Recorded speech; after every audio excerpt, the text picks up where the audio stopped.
Court में सुनवाई हुई, क्या कुछ हुआ? देखिए, उस केस में आपको जानकारी के लिए आप लोगों को बता दें अभी फिलहाल कि वो 3 केसेस हुए हैं और 3 केसेस में पुलिस के द्वारा जो है सो बोल रहे हैं कि अनुसंधान में हमको और पूछताछ की ज़रूरत है। तो 7 दिन का जुडिशियल रिमांड को माना गया था, लेकिन जज साहब बहुत मशक्क़त के बाद चूँकि कुछ चीज़ को कोर्ट के सामने रखी गई तो 24 घंटा के लिए इनको रिमांड पर दिया गया है। 24 घंटा के लिए। इससे ज़्यादा का बात अभी चूँकि मेरिट पर केस पर जब देखा जाएगा तो कुछ धाराएं ऐसी है जो देखने से पता चलता है कि वो धारा आईपीसी में है ही नहीं, ऐसे धाराओं का भी इम्पोजिशन हुआ है।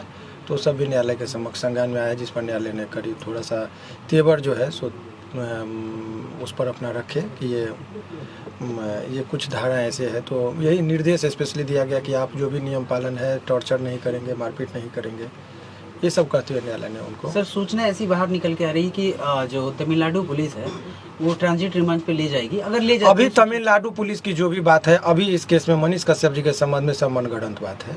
अच्छा, वो बात से कहीं कोई लेना देना नहीं है। अभी सिंपल ये बात समझिए कि ये बिहार पुलिस ने जुडिशियल रिमांड से निकाल के पुलिस रिमांड की बात कही है, तो पुलिस रिमांड इनको 24 घंटे का मिला है। 24 घंटे का। हाँ, यही खबर के दृष्टिकोण से आप लोगों के लिए है।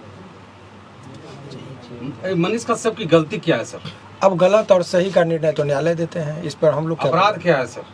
अपराध वगैरह के बारे में इन पर जो एलिगेशन है कि इनके द्वारा एलिगेशन यही है कि कुछ ऐसे वीडियो को उन्होंने शेयर किया जिससे ये हुआ, तो यही सब चीज़ है और कोई बात नहीं है। तो उस पर हम लोग का कुछ नहीं, इनका जुडिशियल रिमांड का बात था, वही बात उस पर। जुडिशियल रिमांड मांगते वक्त क्या कुछ कह रही थी ईयू, किस बेसिस पे मांग रही थी?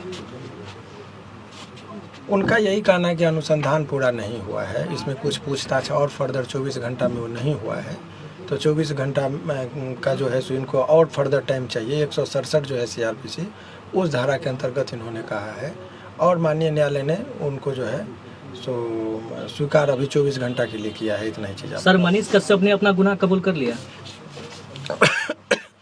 ये सब बातें जो है सो कन्फेशनल स्टेटमेंट की बातें कही जा रही, लेकिन इस तरह की कोई बात अभी नहीं है, कोई गुनाह नहीं है। देखिए, आप एक चीज़ समझिए कि जब किसी भी व्यक्ति पर केस होता है, अनुसंधान होता है, चार्जशीट होता है, कन्फेशनल स्टेटमेंट का कोई महत्व नहीं होता है। सीआरपीसी के इंडियन एविडेंस एक्ट का जो है उसमें एक चीज़ समझिए कि कन्फेशन बिफोर द पुलिस, उसका कोई महत्व नहीं। तो कुछ कन्फेशनल स्टेटमेंट वो भी मनीष कश्यप ने अन्य लोगों की बातें कही जा रही है, लेकिन इनके द्वारा नहीं है। तो वो सब तमाम तरह का चीज़ है, जब वो चार्जशीट जमा होगा तब आप लोगों के लिए होगा। अभी फ़िलहाल यही समझिए कि जुडिशियल रिमांड, हालांकि वो चूँकि ये पूरा केस ही जुडिशियल रिमांड का जो क्वेरी था, जज साहब का ये कहना था कि ये होल केस डॉक्यूमेंट्स पर आधारित है, वो जुडिशियल रिमांड की ज़रूरत कहाँ पड़ती है, वो एक आप जानना चाहेंगे। हमने जुडिशियल रिमांड वो गलत टर्म कर दिया, पुलिस रिमांड की बात हो रही है। तो पुलिस रिमांड का ज़रूरत तब होता है जब कोई अनुसंधान में फर्दर पूछताछ की ज़रूरत है। मान लीजिए किसी को किसी ने हत्या कर दी, और हत्या करने के बाद लाश को कहीं छुपा के रखा। अब वो व्यक्ति को गिरफ्तार हुआ, 24 घंटा में पता नहीं चल रहा है लाश वगैरह का। वो माने एक उदाहरण मैं दे रहा हूँ। ऐसे विकट परिस्थिति में लोग कहता है कि कुछ और रहेगा तो हमको कुछ साक्ष्य संग्रह हो जाएगा।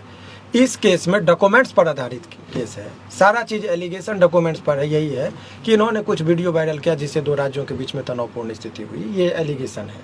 तो वो डॉक्यूमेंट्स है, वो सारा चीज़ ऑन रिकॉर्ड है।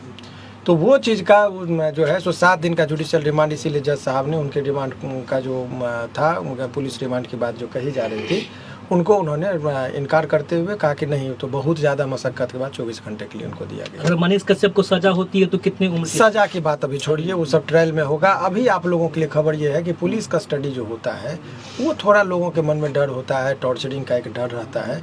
तो उस पर उन्होंने कह दिया है स्पेशली कि इनको ले जाने से पहले भी मेडिकल होगा, कि इनके जख्म कहीं कहीं दाग धब्बा कुछ ना हो, और उसके बाद जो है इनको जब अपीयर कराया जाएगा तो भी देखा जाएगा कि इनके शरीर पर कोई दाग नहीं हो और इनको टॉर्चर न किया गया हो। इसका भी न्यायालय ने मैंने ख्याल रखा है और ये चीज़ उन्होंने कहा है। सर, एक वकील होने के नाते कितने दिनों में बेल हो जाएंगी मनीष कश्यप? इस सब चीज़ पर मैं अभी कोई टिक्का टिप्पणी नहीं करूँगा, ये उचित भी नहीं है अभी वर्तमान परिस्थिति में करना। अभी न्यायिक प्रक्रिया है, उस पर रहना चाहिए। लेकिन सामान्यतः केस में हर केस में लोगों को बेल जनरली मिल ही जाता है। तो यदि आपने कहे तो इसमें चूँकि लोअर कोर्ट में बेल नहीं मिलती है तो सेशन में लोग जाते हैं, सेशन में नहीं मिलेगा तो हाई कोर्ट में मिलता है। तो हाई कोर्ट तक आते आते उम्मीद की जाती है कि ऐसे प्रकरण में बेल मिल ही जाते हैं सामान्यतः। तो यदि हाई कोर्ट में नंबर में आने में 2.5-3 महीना लगता है तो ऐसे प्रक्रिया में 4-5 महीना का उम्मीद 4-5 महीना जो है सो प्रक्रियात्मक जो है सो लग ही जाता है। जो सामान्य अन्य केसों की बात मैं कर रहा हूँ, इस केस की बात नहीं। इस केस में भी यदि वही प्रक्रिया में आए तो होगा।